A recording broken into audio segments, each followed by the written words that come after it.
Ang daming na-harvest na patatas na tinanim na. Tapos yung mga nag-sprout na naman. Tinanim na naman ulit namin. Yung may binili si Mike na hindi na niya nagamit. Tapos tinanim namin ulit sa pinagtamnan nito. Ito, mga pagkain na binili. Meron din pala dito mga, Diyos ko, wala ba akong nabiling fish sauce.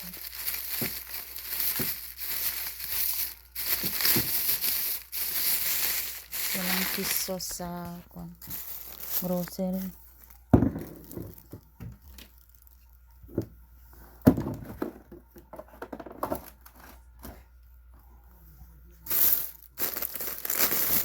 Meron tayong ramen.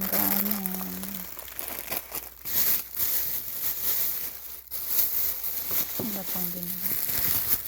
Chicken noodles. Lagyan natin dito.